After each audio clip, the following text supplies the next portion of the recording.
Menurut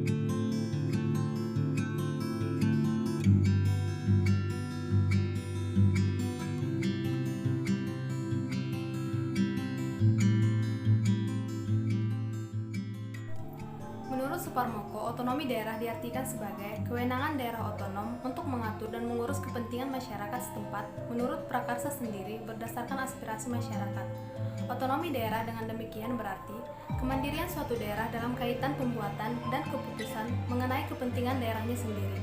Menurut pendapat lain, bahwa otonomi daerah adalah kewenangan otonomi daerah untuk mengatur dan mengurus kepentingan masyarakat setempat menurut pelaksanaannya sendiri berdasarkan aspirasi masyarakat sesuai dengan peraturan perundang-undangan. Sedangkan yang dimaksud dengan daerah otonom sendiri adalah kesatuan masyarakat hukum yang mempunyai batas daerah tertentu, berwenang mengatur dan mengurus kepentingan masyarakat setempat menurut prakarsa sendiri berdasarkan aspirasi masyarakat dalam Ikatan Negara Kesatuan Republik Indonesia.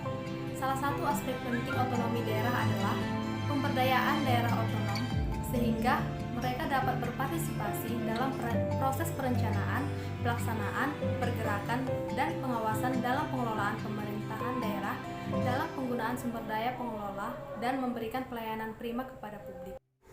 Pengertian otonomi daerah sendiri adalah kewenangan daerah otonom untuk mengatur dan mengurus kepentingan masyarakat setempat.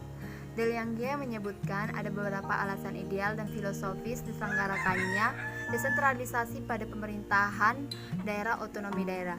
5. Pencegahan penumpukan kekuasaan yang pada akhirnya menyebabkan tirani sebagai tindakan pendemokrasian. Melatih rakyat ikut serta dalam pemerintahan dan melatih dengan menggunakan hak-hak dalam berdemokrasi. Mencapai pemerintahan yang efisien, kebijakan yang sesuai dengan daerah setempat untuk ada perhatian berlebih dan khusus alasan menjaga serta mempertahankan kultur. Ciri khas suatu daerah, baik itu segi geografis, ekonomi, kebudayaan, dan latar belakang sejarah agar kepala daerah dapat secara langsung melakukan pembangunan di daerah tersebut. Otonomi sendiri mempunyai makna kebebasan dan kemandirian tetapi bukan kemerdekaan. Kebebasan terbatas atau kemandirian itu adalah wujud pemberian kesempatan yang harus dipertanggungjawabkan. Secara implisit, definisi otonomi tersebut mengandung dua unsur, yaitu adanya pemberian tugas dalam arti sejumlah pekerjaan yang harus diselesaikan secara kewenangan untuk melaksanakannya, dan ada pemberian kepercayaan berupa kewenangan untuk memikirkan dan menetapkan sendiri berbagai penyelesaian tugas itu. 26 dalam pasal 1 Undang-Undang Nomor 32 Tahun 2004 tentang Pemerintahan Daerah menyatakan bahwa otonomi daerah adalah hak, wewenang, dan kewajiban daerah otonomi untuk mengatur dan mengurus sendiri urusan pemerintah dan kepentingan masyarakat setempat sesuai dengan peraturan perundang-undangan. Daerah otonom selanjutnya disebut daerah adalah kesatuan masyarakat hukum yang mempunyai batas-batas wilayah yang berwenang menurut mengatur dan mengurus urusan pemerintahan dan kepentingan masyarakat setempat menurut prakarsa sendiri berdasarkan aspirasi masyarakat dalam sistem negara kesatuan Republik Indonesia. Kebijakan otonomi daerah yang demikian itu merupakan kebijakan negara yang mendasari penyelenggaraan organisasi dan manajemen pemerintahan daerah.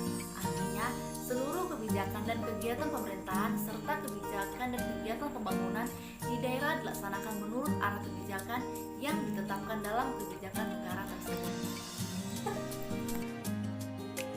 Kedua adalah faktor eksternal yang dipengaruhi oleh dorongan internasional terhadap kepentingan investasi, terutama untuk efisiensi dari biaya investasi yang tinggi sebagai akibat korupsi dan rantai birokrasi yang panjang. Namun demikian, otonomi daerah juga tidak sepi dari kritik. Beberapa di antaranya adalah masalah yang berkaitan dengan penyalahgunaan kekuasaan yang ditandai dengan korupsi berjamaah di berbagai kabupaten dan provinsi atas alasan apapun. Bukan hanya modus operandinya yang berkembang, tetapi juga perilaku, jenis dan nilai yang dikorupsi juga menunjukkan tingkatan yang lebih variatif dan intensif dari masa sebelum otonomi diberlakukan. Otonomi daerah muncul sebagai bentuk sentralisasi yang sangat kuat di masa Orde Baru.